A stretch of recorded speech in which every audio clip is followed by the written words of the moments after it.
Aisha stood at the door of her in-laws' house, holding a small gift basket and wearing a polite smile. Her husband, Imran, rang the bell. Like always, Aisha's heart felt heavy. She didn't know why, but every time she came here, something inside her didn't feel right. The door opened. Her mother-in-law, Mrs. Nafisa, stood there with her sharp eyes and forced smile. "Oh, you're here," she said. "Come in quickly. Lunch is ready." Aisha stepped inside. The house was big and beautiful, filled with expensive things.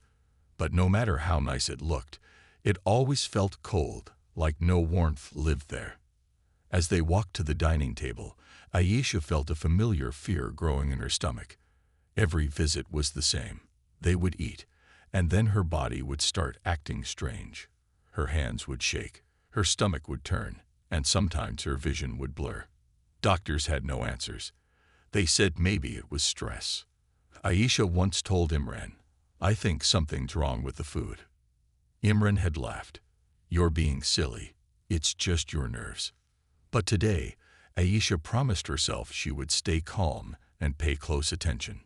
The lunch table was full of dishes: biryani, chicken curry, kebabs, and sweet kheer. Her mother-in-law always cooked for hours and made a big deal about her food. "Eat, Aisha," Nafisa said, placing a plate full of food in front of her. "You look weak. You need more meat on your bones." Aisha gave a small smile and began eating. She didn't want to upset anyone. But just 10 minutes later, the same thing happened again. Her hands began to tremble. Her head became light. Her stomach started to twist in pain. She felt sweat on her forehead. She placed her spoon down quietly and took a deep breath. "Are you okay?" Imran asked, noticing her face. I just need some air," she whispered, standing up slowly. She walked out to the garden and sat on a bench. The fresh air helped a little, but her body still felt weak. Her chest hurt. She closed her eyes and took slow breaths. A young girl from the house staff, barely 12 years old, came out with a glass of water. "Here, Bobby," the girl said kindly. "You should drink." Aisha looked at her. "Thank you. What's your name?" "Saba," the girl said. Aisha drank the water and watched the girl. There was something gentle in her eyes, something missing in the rest of the house.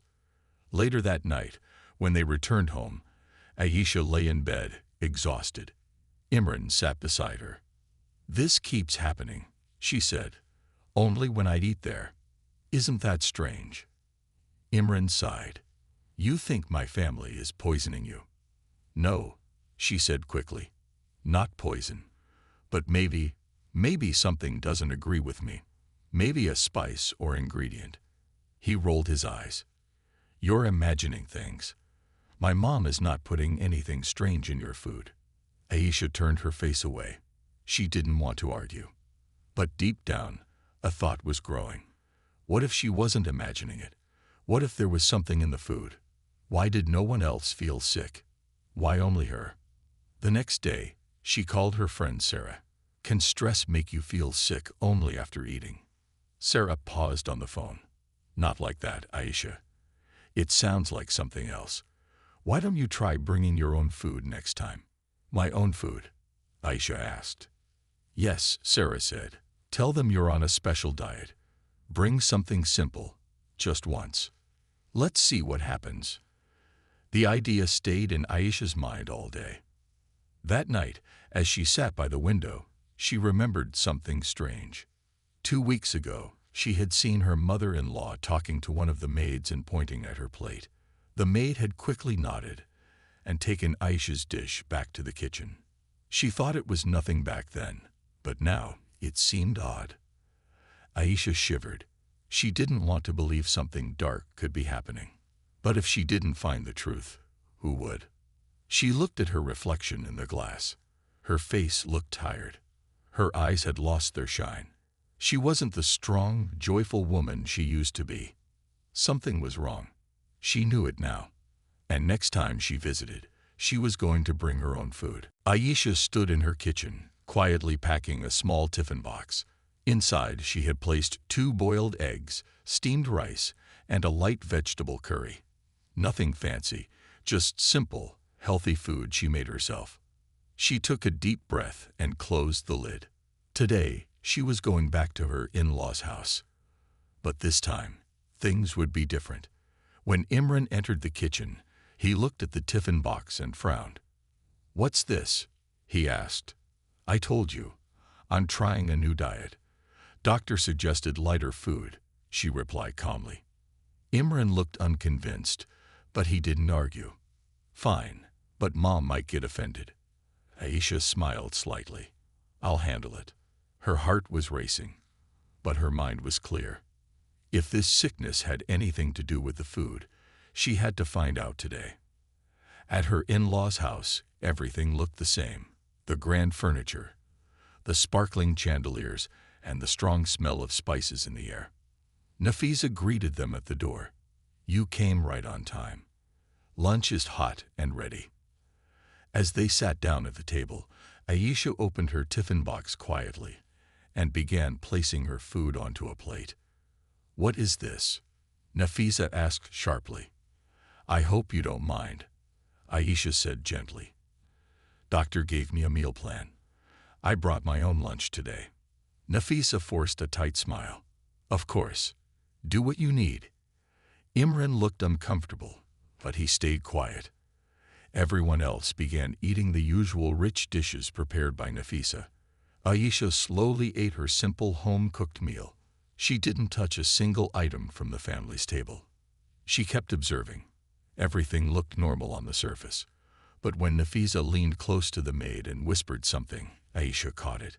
"Clear her plate carefully after lunch." The maid nodded quickly. Aisha's eyes narrowed. After lunch, Aisha didn't feel sick. No headaches, no stomach pain, no shaking hands. Nothing. She felt fine. For the first time in months, her body felt peaceful after a meal at that house. She looked around the table. No one else seemed to notice anything. Everyone continued their usual conversations, but inside Aisha's mind, alarm bells were ringing. Later, as she stepped into the kitchen to wash her hands, she saw Saba, the same kind young maid from before, standing near the sink, looking nervous. "Saba," Aisha said gently, "can I ask you something?" The girl hesitated. "Yes, Body." Aisha stepped closer. "Why does Ma'am ask you to take my plate back so quickly after meals?" Saba looked down, holding her hands tightly. "Please, I just want to know," Aisha whispered. "You can trust me." Saba looked around, then leaned closer. Her voice was very low. "She says to never let you finish your food without watching." Aisha felt her chest tighten. "Why?" "I don't know," Saba whispered. "Sometimes she asks us to change your plate before you sit, only yours." Aisha froze. Everything made sense now. The plate, the whispers, the sickness. She wasn't imagining things. Back in the car, Aisha stayed quiet. Imran looked at her. "You're not sick today. Maybe the diet worked." "Maybe," she replied softly. But inside, she was burning. That night, she sat alone and cried silently. Not because she was weak, but because someone in her own family was trying to hurt her, and no one believed her. She knew she needed proof. Words wouldn't be enough. She couldn't confront her mother-in-law without something solid, not when even her own husband didn't believe her. So she made a decision. Next time, she would bring a second plate of food and switch it when no one was looking. She would play their game. And this time, she would win. Aisha stood in her kitchen early in the morning. The sun had just started rising. She moved silently, careful not to wake Imran. Her hands were steady, but her heart beat faster than usual. Today was important. She was cooking 2 meals, one for herself and one to test a dangerous theory. She packed her own food in one tiffin. In another small box, she packed a plain rice dish, but labeled it with a sticker that read, "Aisha's diet lunch." That box would look like her real food. but it wasn't. This second box was a trap. She placed both tiffins in her bag and quietly left the house with Imran. He had no idea what she was planning. He was reading news on his phone during the drive. When they reached his parents' house, Nafisa greeted them as usual with a forced smile. "Welcome, Beta. Come in." Aisha smiled back sweetly.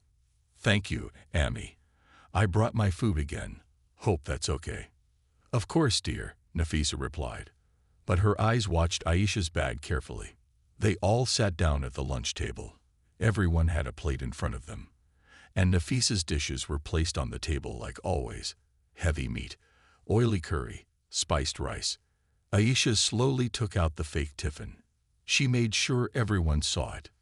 "This is what my diet says I can eat today," she said, placing it in front of her. But just before she began eating, she stood up. "I forgot my phone in the car," she said. "I'll be back in a second." She walked out with her real tiffin still in her bag. She waited outside the window, hiding behind the curtains, holding her breath. Then she saw it. Nafisa leaned over quickly and whispered something to Saba. Saba walked into the kitchen with Aisha's tiffin, the fake one. After a minute, the maid returned with the tiffin, placing it back exactly where it was. Aisha stepped back into the room as if nothing had happened. She sat down and began eating the fake food slowly. Everyone else continued eating too, unaware of what she had just confirmed. After lunch, she didn't feel sick. But this time, she wasn't surprised. Later that night, back at her own home, she sat down and opened the fake tiffin carefully. She placed the leftover rice in a small Ziploc bag and kept it aside. Then she called her cousin Danish, who worked in a food testing lab. "I need your help," she said seriously. "Can I bring something tomorrow?" Danish was surprised, but agreed. "Sure, Aisha. What is it?" "Something that's been hurting me for weeks," she replied. The next day, she gave the rice sample to Danish. He raised his eyebrows. "You think something is inside this?" "I know it. I just don't know what yet." He promised to test it the same day. Hours passed slowly. Aisha couldn't sit still. Every time her phone buzzed, she jumped. Finally, just before sunset, Danish called back. "Aisha," he said slowly, "I tested your rice." Her heart sank. "What did you find?" He sighed. "There's a mild amount of a plant-based chemical in it.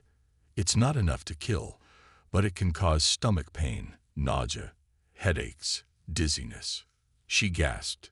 "You mean someone put it on purpose?" "Most likely, yes," Danish said.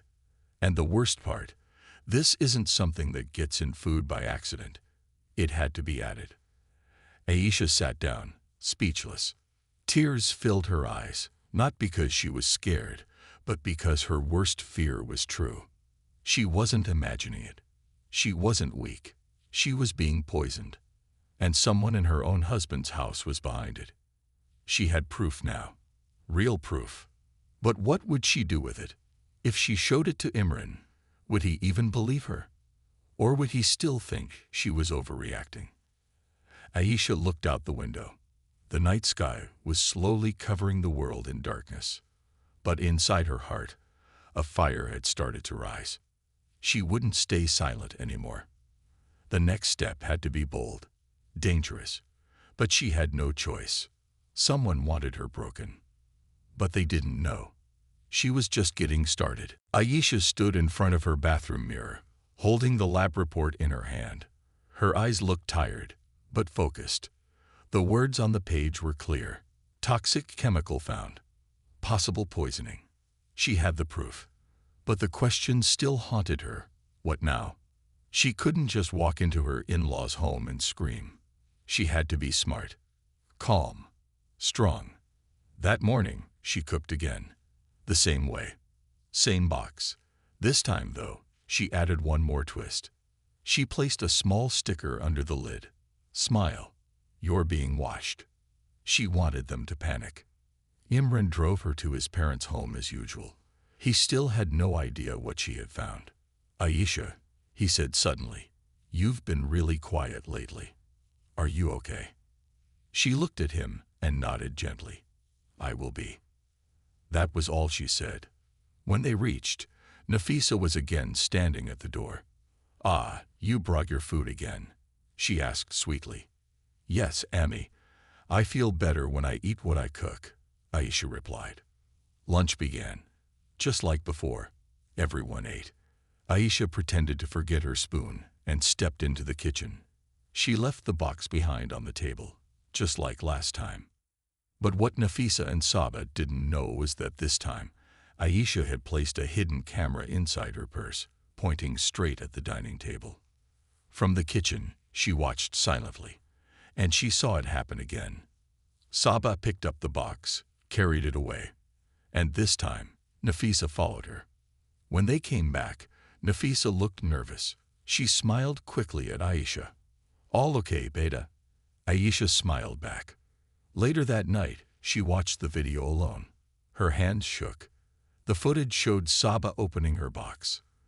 Then Nafisa, with gloves on, opened a small packet and sprinkled something inside the food. Then they closed the lid carefully and placed it back. Aisha paused the video. She couldn't believe her eyes. Her own mother-in-law was trying to hurt her. Slowly, silently. The woman who hugged her, called her Beta, smiled at her face. The betrayal felt like fire in her chest. The next day, Aisha sat across from Danish again. She handed him the new rice sample and the camera footage. He looked shocked. "Aisha, this is serious. You could go to the police." But Aisha shook her head. "Not yet. I want to see what Imran does first." That night, she waited for the right time. Imran was relaxing after dinner, scrolling through his phone. She placed the camera, the lab reports, and the food sample in front of him. He looked confused. "What's this?" "Just press play," she said. He did. The video played. He watched it silently, from beginning to end. At first, he blinked a lot. Then, slowly, his face changed. He leaned forward, his jaw tight, his eyes full of disbelief. When the video ended, he sat back. I don't know what to say," he whispered. Aisha stayed silent. Why would she? Why would Ami do this? "She wants me out, Imran," Aisha said calmly. "She never accepted me." He looked at the reports, then at her. "You could have gone to the police. Why didn't you?" She looked straight into his eyes. "Because I trusted you to act first." Imran rubbed his face. I need to talk to her. I need to confront her." "No," Aisha said. "Not yet. Let her think she's winning." Imran looked at her in surprise. "We play one last game," she whispered. "Just one." Imran nodded slowly. He didn't like it, but he understood. The next day, they went to the house again. But this time, Aisha didn't bring her food. She sat down and quietly ate from the food served by Nafisa. Nafisa smiled like always, but her smile faded halfway through the meal. Because this time, Imran was recording everything. He filmed Nafisa as she asked questions about Aisha's health. He filmed her pretending to be innocent. He filmed her laughter, her fake concern. And after lunch, when Aisha said her stomach was hurting again, Nafisa looked too pleased. Imran had seen enough. He put his phone down. He stood up. "Ami," he said, voice low and sharp. "We need to talk. Now." Nafisa's smile froze. "What happened, Beta?" she asked. "You're hurting my wife," he said coldly. "And we both know it." The room went silent. Saba dropped the plate in her hands. Aisha stood up next to him, strong and unshaken. "You wanted to poison my spirit," she said, "but you made me stronger." Imran turned to Aisha. "I'm taking you out of this house," he said, "forever." They left the house, together. But Aisha knew this story wasn't over yet. Not until the world saw what a fake smile could hide. Aisha sat by the window of her small apartment. She could hear the quiet hum of the city outside, but her heart was louder. The truth was out. She and Imran had left his parents' home. But it didn't feel like victory yet. Something was still missing. The world didn't know what had happened. People still believed Nafisa was a kind, loving mother-in-law. Aisha knew the truth, but no one else did. Imran was broken too. He had always thought his mother was strict but caring. Now he saw her lies, her fake concern, her poison. He wanted to confront her again, but Aisha had a better idea. "Let the world hear the full story," she said. "Let them see what love and truth really mean."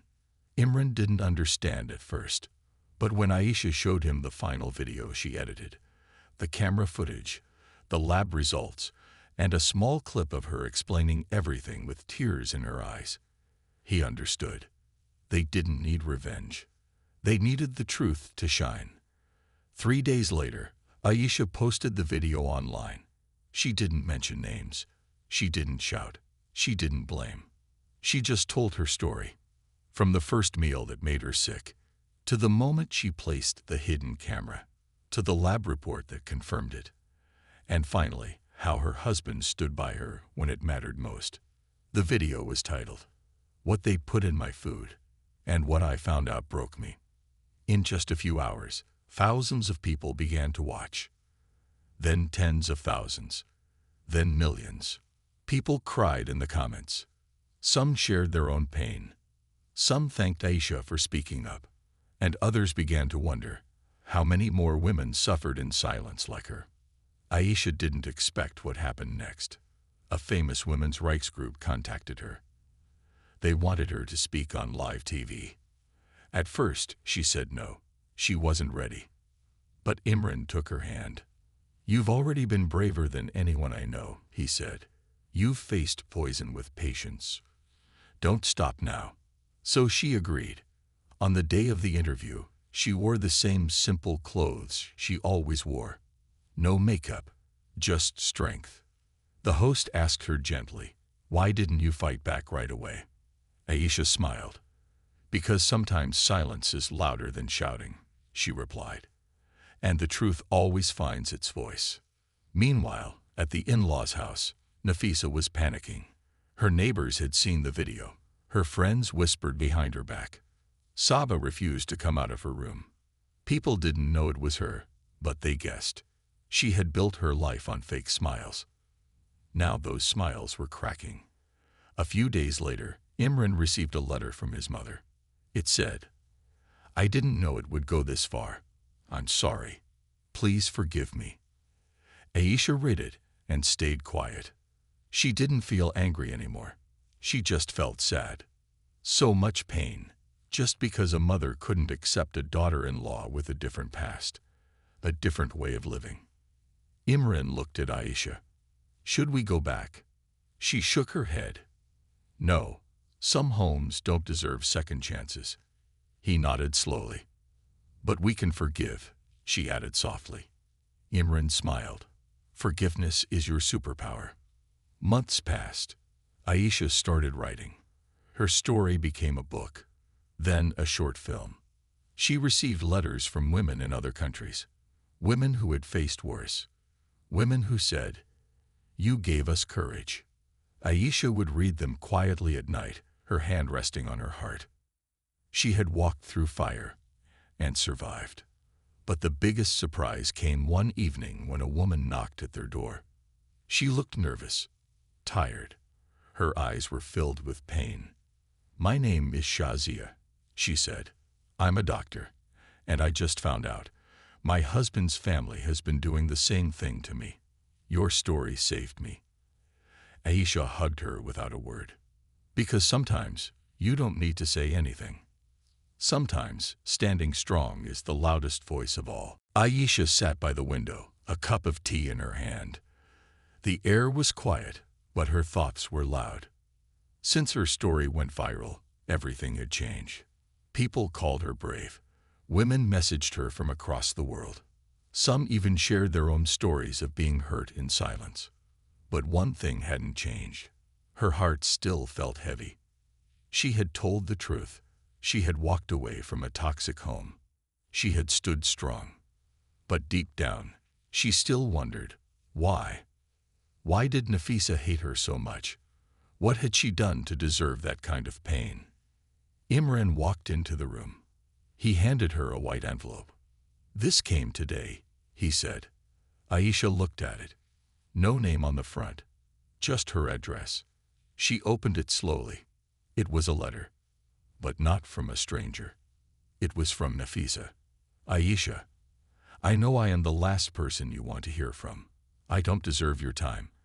I don't deserve your kindness. But I'm writing this because I can't live with this guilt anymore." Aisha's hands shook. Imran sat beside her. She kept reading. "When you first came into our home, I saw how happy my son was, and I felt something I never wanted to feel. Fear. You were strong, educated, quiet, but not weak, and I feared that my control over Imran would fade. I let jealousy grow inside me. It poisoned my mind. And then I did something terrible." Tears ran down Aisha's cheeks. "I won't make excuses. What I did was evil. I made you feel sick, small, and unwelcome. I wanted to break your spirit. But you didn't break. You stood tall. And in doing so, you showed my own son the truth about me." Aisha paused. Her heart was beating fast. The last lines of the letter were even harder to read. "I don't ask for forgiveness. I only hope one day you find peace. And if God allows, I hope he shows mercy on me for what I did. Tell Imran, I never stopped loving him. I just didn't know how to be a mother to someone who didn't fear me. I'm going away for a while. I need to fix myself, if that's even possible. Nafisa." The room was silent. Aisha looked up at Imran. His face was blank, unreadable, but his eyes were red. They didn't speak for a while. Finally, Aisha placed the letter on the table. She didn't say sorry with her mouth, but she said it with her pain. Imran nodded. "What do we do now?" he asked. Aisha thought for a moment. "We move forward, but with softness in our hearts," she said. "Not for her, but for us." Days later, Aisha stood outside a shelter for women. She had started volunteering there. She didn't talk about her story unless someone asked. But when she spoke, women listened. One girl said, "You're like a light in a dark place." Aisha smiled gently. "I was in the dark once," she replied, "but the truth set me free."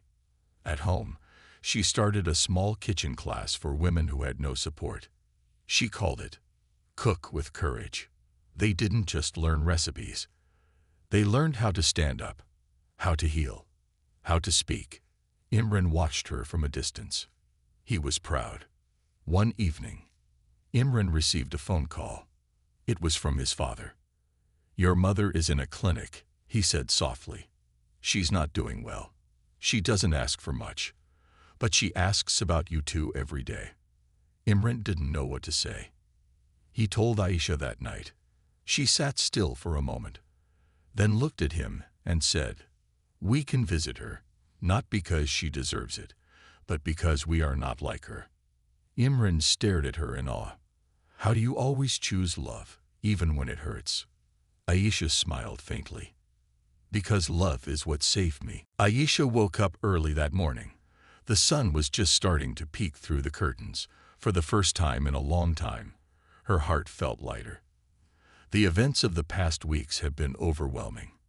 Yet there was something about the quiet that felt peaceful. Imran was still asleep beside her, his breathing steady and calm. She had noticed how much he'd changed, how much he had grown since the day he found out about his mother's actions. He had stood by her side when she needed him most, but now, more than ever, Aisha could feel the bond between them strengthening. He had started to heal too. It wasn't just about moving forward. It was about learning how to let go of the anger and the pain that had been so tightly clenched inside them for so long. Aisha's new beginning. Later that morning, Aisha was standing in her kitchen, chopping vegetables for the day's meal. She had started cooking more often now, not just for herself, but for the women she worked with, the ones who had come to the shelter looking for a way out of the darkness that had once consumed her. Cooking had become more than just preparing meals. It had become a way for Aisha to find peace, a way for her to heal. Each dish was like a small step toward the woman she wanted to be. But today, something felt different. The doorbell rang. Aisha looked out the window to see a familiar face standing at the door. It was her mother-in-law, Nafisa. Aisha's heart skipped a beat. She hadn't heard from her in days. After their last visit at the clinic, Aisha hadn't known what to expect. She wasn't sure if she was ready to face Nafisa again, but then she remembered her own words. Love was something you chose, not something that was always easy. Aisha opened the door. Nafisa was standing there, looking smaller than Aisha had ever seen her. The once imposing woman was now frail, her face filled with sorrow. She looked down at her hands, which trembled slightly. I wanted to come and apologize again, Nafisa said quietly, her voice weak. I didn't think I could change, but I see now that I was wrong. I hurt you, Aisha. I hurt my son. And I was wrong to do that. Aisha stared at her, unsure of how to respond. She had heard apologies before, but this one felt different. It felt genuine. Nafisa continued, her voice shaky. I don't expect you to forgive me, but I want you to know that I'm trying. I want to change. I want to be better. For you, for Imran, for myself. Aisha took a deep breath, looking at her mother-in-law carefully. She could see the pain in her eyes. Nafisa wasn't just apologizing because she felt she had to. She was apologizing because she had truly understood the depth of her actions. Without a word, Aisha stepped aside and motioned for Nafisa to come inside. It wasn't about forgiveness, it was about healing. The first step toward healing. Over the next few weeks, Nafisa began coming over more often. At first, it was just small things, a quiet conversation in the living room, a cup of tea shared between them, and a few tears shed. But as the days passed, Nafisa began to change. She started helping Aisha with her cooking. At first, Nafisa had trouble chopping vegetables, her hands still shaky from the years of control and bitterness that had held her captive. But slowly, as they spent time together, Nafisa learned to embrace the warmth and comfort that Aisha had found in cooking. Together, they made simple meals, and with each one, something between them began to heal. Aisha started to see glimpses of the woman Nafisa could have been, the woman she was before fear and jealousy clouded her heart. One evening, while they were cooking, Nafisa paused and looked at Aisha. I never thought I'd be doing this, she said, a small smile breaking through. I used to think cooking was just for keeping control, for keeping things in order. But now, I see it's something else. It's a way to share, to heal. Aisha smiled back. Yes, it's not just food. It's love. A step toward family. One evening, Imran returned home earlier than usual. He walked into the kitchen and found both women standing together, chopping vegetables and laughing. The atmosphere felt light, the tension that had once filled their home, now replaced by warmth and laughter. Imran looked at Aisha, then at his mother. For the first time in years, he saw a spark of something familiar in Nafisa, a glimpse of the woman he had once admired before everything had fallen apart. You two look like you're actually enjoying this, he said with a laugh, his voice filled with surprise. We are, Aisha replied, her smile soft. We're learning to cook with love, not with fear. Nafisa nodded, her eyes shining with unspoken emotion. And I'm learning that it's never too late to start over. The family reunites. That night, as the three of them sat around the dinner table, sharing the meal they had prepared together, there was a sense of peace in the air. Imran reached over and placed his hand on Aisha's. I never thought I'd see this day, he said softly. Aisha looked at him, her heart full. Neither did I. But now, here they were, healing, learning, and growing together. The darkness that had once overshadowed their family was fading, replaced by something brighter. A love that wasn't perfect, but one that was real. And for the first time in a long time, Aisha felt a sense of hope for the future. The evening was quiet, but in the air, something had shifted. Aisha sat by the window, watching the golden hues of the sunset spill over the horizon. It was the kind of moment that used to feel distant, like something other people could enjoy, not her. But now, for the first time in so long, it felt like it was meant for her. Imran and Nafisa were clearing the table, their voices soft, carrying a rhythm that felt almost like music. There was no tension between them anymore, no sharp edges of anger or regret. It was as if, without words, they had all agreed to move forward, together, and let go of what had once torn them apart. Aisha leaned back in her chair, closing her eyes. The faint sound of laughter reached her ears. Nafisa and Imran were talking about something trivial, probably a story from Imran's childhood, but it didn't matter.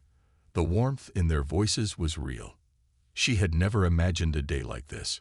She had never thought they could all sit at the same table, sharing not just food, but peace. But here they were, the moment of truth. It was then that Nafisa stopped clearing the dishes.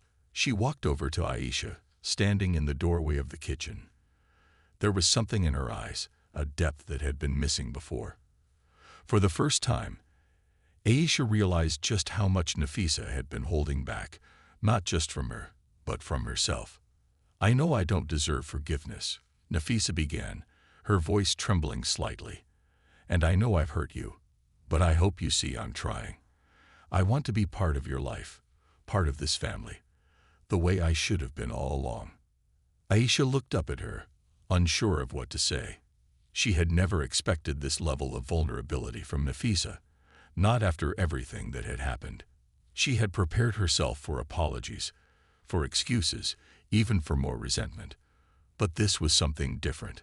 This was a woman, finally, owning up to her mistakes, to the way her actions had affected others. "I see it," Aisha said softly. "I see that you're trying. And that's all I need." The silent understanding. Imran, who had been watching his mother and wife interact, stepped forward, placing a hand on Nafisa's shoulder. "I never thought I'd see the day when we would all be together like this," he said quietly. His voice cracked slightly, emotion thick in the words. "But I'm glad we're here. I'm glad that it's happening." Aisha reached over, her hand resting gently on Imran's. Their eyes met, and in that moment, without any need for further words, they both understood something powerful. This family wasn't perfect. It never would be. But they had the strength to rebuild. The scars would always be there, but they didn't have to define them anymore. "We've all been through so much," Aisha whispered, her heart full of a strange, unexplainable hope. "But I think we finally found our way back. The healing starts here." The night stretched on, and the three of them lingered at the table. The house, which once felt like a battleground, now felt like a sanctuary. Laughter filled the air, their voices rising and falling with ease. For the first time, Aisha felt like they were more than just survivors of a broken past. They were becoming something new. The healing wasn't instant, it wasn't perfect, and it wasn't even complete, but it was real, and that was enough for now. Nafisa stood up, her hand steady as she cleared the table. Imran stood to help, but Nafisa stopped him with a gentle touch. "Let me do this," she said, her voice surprisingly firm. "It's my turn." Aisha smiled, watching as Nafisa handled the dishes with care. There was no rush now, no pressure, just the quiet, steady rhythm of a family slowly, but surely rebuilding.